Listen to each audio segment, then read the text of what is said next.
Hey, welcome back, everyone. This is Jennifer, and this is the Dwelling Richly Bible Study, where we love God with heart, soul, mind, and strength, and we let the word of Christ dwell in us richly.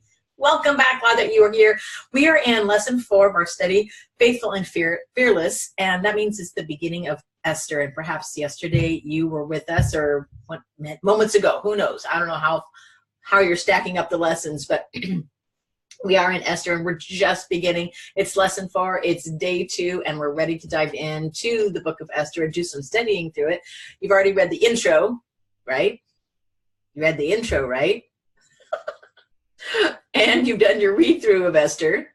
That was long, I know. Thumbs up, blue ribbon, good job. And now you're back for more. Day 2, we're going to dive in today. Not quite as long as yesterday's lesson, but it's an opportunity for us to get some more background and to kind of set the stage as we roll through the rest of the book of Esther. So let's pray and get started. Heavenly Father, we thank you for our time together today. Thank you so much for those listening in right now and their heart to learn your word and to be in your word together with me today. And bless our time for your glory in Jesus' name. Amen. All right, let's go for it. I'm going to hop on over to the lesson screen. Ta-da! Boom. There you go. All right. So if you don't already have your lessons, super duper easy. See up here in the link at the top of the screen, it says jennifergrichmond.com. Go there, click Bible Studies and Devotionals, scroll a little bit down and find lesson 4, and then you'll be able to open it up and see it right here. So the Dwelling Richly Bible Study is based on that exact scripture that says to let the word of Christ dwell in you richly. And as I'm thinking through what that looks like, I say we read the word, we write the word, we meditate on the word, we share the word, we get emotional about it, we get intellectual about it, we do, like it says in the Shema, but that we love God with heart, soul, mind, and strength. And that's his word. We're going to do the same thing here. So we are going to go ahead. Excuse me for my little hiccupy lunchy burp there.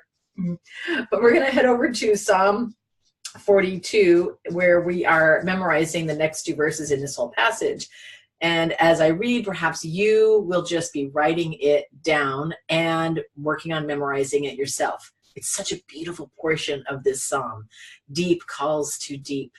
At the roar of your waterfalls, all your breakers and your waves have gone over me. By day the Lord commands his steadfast love, and at night his song is with me, a prayer to the God of my life. Wow. Just this emotion that the author of this psalm has the sense of God washing over him like a wave, and not necessarily in a good way. Like he is overwhelmed by life and by what's going on, and yet he still continues to look to God. Amen, right? Well, let's head over to our lesson and make sure you have a chance to write that in there at the top. Go ahead and check that off of your list when you do that. We are going to be writing Esther as we read through it. At the end of our lesson, I'm going to speed scroll all the way down. There we go. Oh, too far. No, I guess I wasn't too far. There's that heart. Oh, there we go. Okay, so I've given you pages at the end of your lesson so that you can write the book of Esther. At the end of our study, you will have written the entire book of Esther. Raise your hand if you've been with us through other studies and you've already written all of Hebrews, all of Ephesians, all of Ruth, and now you'll be ready to go in all of Esther. So good job on that. Make sure you take time in this study to write Esther. We are doing it a little differently than we did in previous lessons.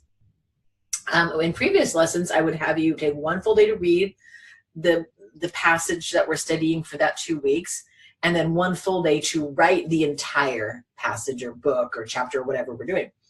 But because we're doing 10 chapters in this, it's a little much. Well, not in this lesson, but it's a little much for us to write all of chapters 1 through 3, which is what we're doing. I just felt like it was a lot to do in one day. My hand would get tired. I sat there and I actually tested it out to see, does this take a long time to do? And is my hand going to be too tired before I typed it in? And when I realized my hand was tired and it was taking me quite a while to do, I thought, you know what, let's go ahead and write as we study. So whatever we write for that day, we'll study for that day. So pause right now and just write out Esther chapter 1, verses 1 through 9. That's it. It won't take you very long to write at all.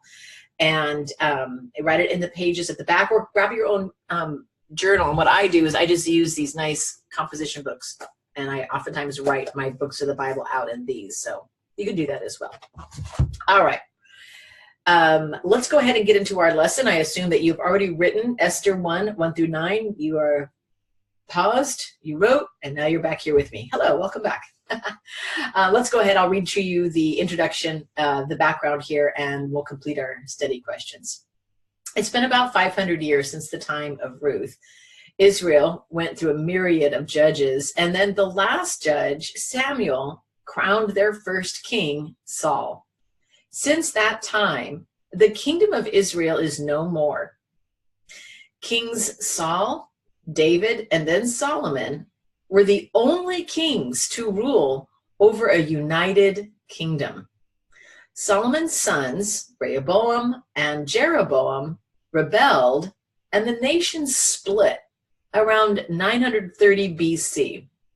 Jeroboam became king over the northern kingdom, Israel, or sometimes called Ephraim, and Rehoboam became king over the southern kingdom, Judah. For the rebellion and sin, God sent prophets, Isaiah, Micah, Daniel, and others, to warn the nations that they would be overthrown by pagan nations. First the Assyrians, then Babylonians, then Persians, and finally the Roman Empire. The account of Esther is set about 60 years after Persia conquered Babylon during the period of captivity and exile in Persia, around 483 to 465 BC, although there is some disagreement among scholars about the exact dates. Both Esther and her cousin Mordecai were descendants of the exiles who had been taken away from Israel to Babylon under the rule of Nebuchadnezzar. Although Cyrus the Great, the first Persian king, had permitted the exiles to return to Judea, you can read about that in Ezra 1, 1 through 8. We'll do that in just a second. To rebuild Jerusalem and the temple, many exiles remained. Are you grasping this?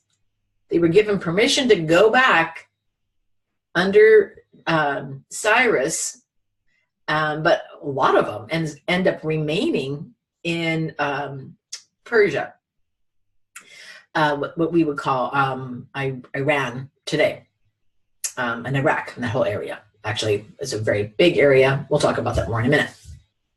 Esther's parents were among those who stayed back. When they died, Mordecai raised her as his own daughter. At the time of Esther, there are hundreds of thousands of Jews living in Persia, modern day Iran. Like I said, let me get you a little culture and context information here. Ahasuerus is the transliteration of the king's name in Hebrew, Ahashverosh. Xerxes is his Greek name. He was a usurper to the throne who bought the crown. His wife Vashti had the rights of royal lineage. So Vashti was of the royal lineage, and Ahasuerus or Ahasuerus comes in and takes over. Doesn't have any blood related to, he basically buys the kingdom.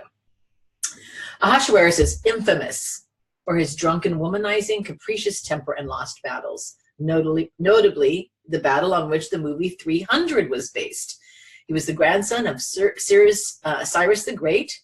For more history on this fascinating man, read this link here. I'm going to go over to www.ancient.eu/Xerxes, or just ancient.eu, and read this article, or Google it yourself. I Googled and I tried to distill it down to what I felt like was a good, reliable, informative, and succinct source, and that's where why I went in and included this particular link, because even in my Google searches, I thought, oh, that's a lot of information, or there's unnecessary stuff there, or there's too much speculation on this one, or it's too graphic, or it's not graphic enough, or whatever. Anyway, so here's the link, ancient.eu/Xerxes_1, like the Roman numeral 1. All right, so you can read this information here about Xerxes. I'm not going to read it to you right here, but I am going to slide through. You can always slow down the video and read this on your own, or go back to this link on your own and read it.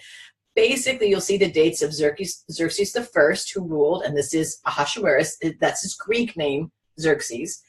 And his official title was Shah, which, though usually translated as emperor, actually means King of Kings. And maybe you've heard in the past in your civics lessons, in your events lessons in high school and college, the Shah of Iran, the Shah of Iran. So it's a Persian root word there that refers to being the king. Very good information here about his mother, about his family, the campaigns that he waged. He was a serious troublemaker. And again, like I said earlier in the introduction, he is in part what the movie, well, his whole battle was what this movie 300 was based on.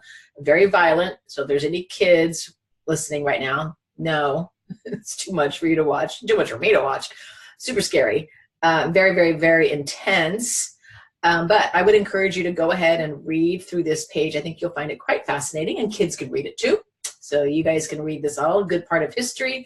Those of you who are homeschooling and learning about this would be a fabulous little history lesson to even write a report about and get extra credit from your homeschool teacher or your mom or dad, whoever's homeschooling you. Let's hop back over to the lesson. So I've also included a link to this timeline. I found this to be really helpful as well as I was doing my studies, preparing this. And again, what I try to do when I provide links for you is take, the 10, 15, 20 or more pages that I go through to research and just kind of distill it down to what I found to be the most accurate, in my opinion, and more helpful. So let's see if there we go. I like this one because you can slide it over in time. Isn't that cool? So you can see here, the Nebuchadnezzar dreams of tree and humiliation, and then Cyrus unites Persia, and Nebuchadnezzar's sanity returns. Belshazzar is the king, and then Babylon and all that. Daniel, slide over this way, and then here's our friend Xerxes. So Ezra and Nehemiah are the books that all of this period of time was written into, and then this guy Xerxes comes into reign, and you can see his picture over here, pictured with Esther. Really cool website. I encourage you to check this out. It's a lot of fun to slide around in that and learn more there.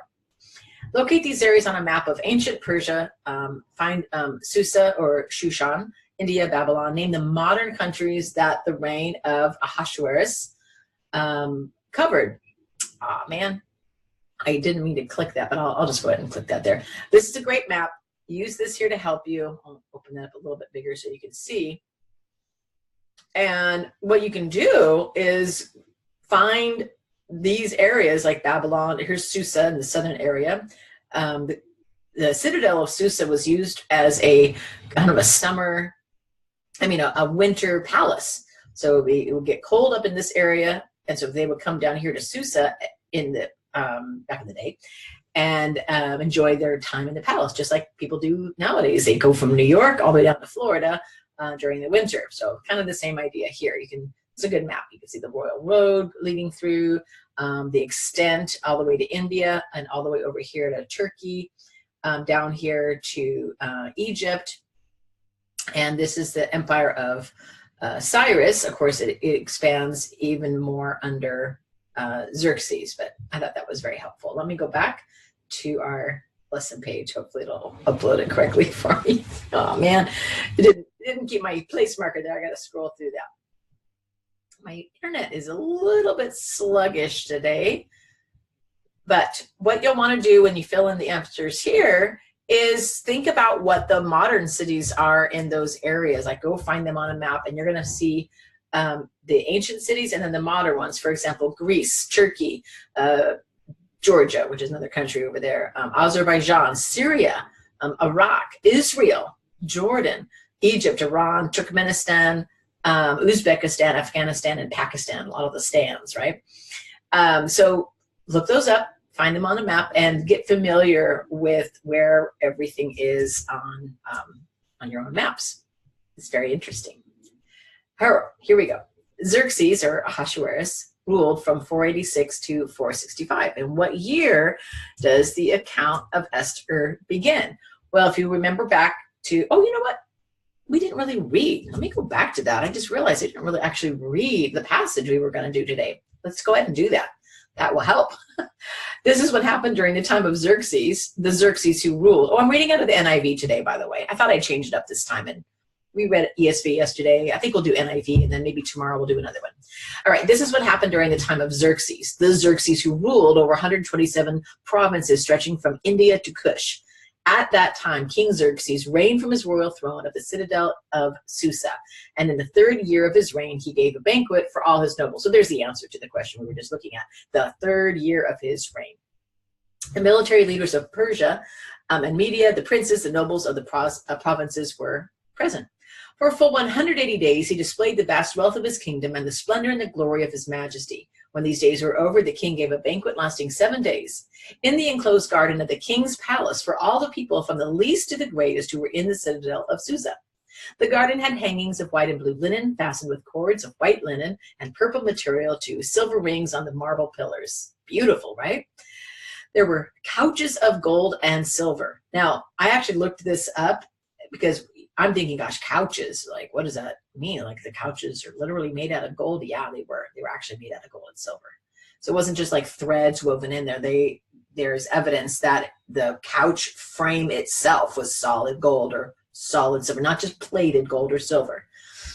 On mosaic pavement of porphyry, marble, mother of pearl, and other costly stones, wine was served in goblets of gold, each one different from the other, and the royal wine was abundant, in keeping with the king's liberality. By the king's command, each guest was allowed to drink with no restrictions, for the king instructed all the wine stewards to serve each man what he wished. Queen Vashti also gave a banquet for the women in the royal palace of King Xerxes. There you go. All right, so there's your summary. There's your passage, I mean. So in what year does the account of Esther begin?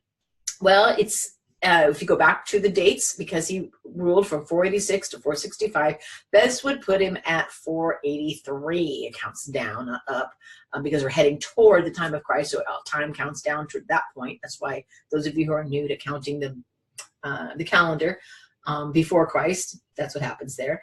And verse 3 says it was in the 3rd year of his reign. That's all. We're just doing a little bit math there.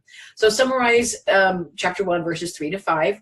King throws this huge party. It's 180 days plus 7 more. And it's this big feast. He's got a royal palace. He's very enjoying his wealth and his riches and showing them off for everybody. And it culminates in this big feast for everybody, not just his leaders, but young and old and poor and wealthy, everybody in the whole kingdom. All right. So how long was the feast that Ahasuerus threw? This special 7-day feast plus the 180 days, it would have been 180 days of this big long feast altogether. All right, so 6 months is quite a long time for a party, considering the guest list and the king's history. And see the background notes on page 9. What could he have been doing with the leaders for 180 days? They're not just literally sitting around every single day eating food and drinking. They were, but they weren't just doing that. What do you think they were doing all that time? This is a personal opinion, thought on this, but it also should be rooted in what we studied and in the history of who this guy was, what he was up to. If you haven't already read page 9, make sure you go back and read that. So what do you think he could have been doing with those leaders during this time? Take a minute to share your answers there. I'm going to move over here to the culture and context box. Historians record the Persian custom of drinking at a feast whenever the king commanded or whenever he took a drink. So there was a custom that if the king lifted up his goblet to drink, everybody else had to as well. There's a few other interesting Persian customs, actually. One of them was they kind of like a fraternity party where they take beer in a long pipe and pull, and they pour it all, and you just chug down as much beer as you possibly can without really hardly even swallowing. They would do something along those lines with all their wine and alcohol at parties like that too. So much so that historians record that during that time, people who would come to these kind of crazy parties would actually pay the stewards to not serve them wine because it would look bad to the king if they didn't. And so they would pay off the stewards to not serve them because they would get so inebriated, so drunk, that people would actually die of alcohol poisoning from how much they were drinking. And most people knew at these parties, they don't want to leave dead. They want to walk away, right? All right. Very interesting history. One of those fun rabbit trails you get to go on when you study this a bit more. So what was the king's edict, and why do you think he stated this edict? Well, he says, let everyone drink according to his custom. And I think that the ESV actually is a little better at saying this as a custom. In the NIV, it says the king instructed all the wine stewards to serve each man what he wished. But if you look at the ESV, you will see a little better actually on what it actually meant. It was literally an edict that he said to them. He says, and drinking was according to this edict. There is no compulsion. So it was just this little edict. So NIV and ESV are great translations. ESV is going to be more literal, word for word. And the NIV is going to be more thought for thought, like giving you the basic concept. And so you miss a little bit if you read NIV, and you don't, in a sense, because it kind of gives you the basic idea. Anyway, all it meant was the king actually had an edict that said, you are compelled to drink. And he gave an edict in this case to say, there is no compulsion. Drink in the way that you would like to drink. All right. So the opening description sets the tone of the king's life. And while not actually recorded here in Esther, it also foreshadows his downfall. Based on Esther 1:1-8, how would you describe the character of Ahasuerus? Well, he's generous, but I think it's rooted in pride and manipulation for the people, right? Don't you see that based on what you've read about his battles and history and whatnot? I think he lacks self-control. I don't think he really has this whole lot of self-control, and he's very impetuous in what he's doing. And of course, we've read through the entire book, so you've seen that over and over again. Culture and context-wise, Queen Vashti's Greek name is Amestris. Her third son, born in 583 BC, was Artaxerxes, who became king after Xerxes. You can read about that in Ezra chapter 7, verse 1. All right. So to wrap it up, what is the queen doing while the king is partying? And very simply, verse 9, Queen Vashti also gave a feast for the women in the palace that belonged to King Ahasuerus. All right. So we've got that wrap-up time that the king's partying all this time, and the queen's doing her own thing and having her own party as well. So let's go ahead and wrap up with this concluding thought. The account of Ruth opened during a time when everyone did what was right in his own eyes. Well, God had made a special covenant and laws with explicit expectations, behavioral expectations for the people of Israel. The reality is that all people are subject to the laws of God. Just as there are physical laws that govern our world, gravity, for example, there are spiritual laws, and God has ordained them all. Esther opens with a snapshot of a prideful king who is not unlike the rebellious children of Israel who did right in their own eyes. And he is not out from under God's laws.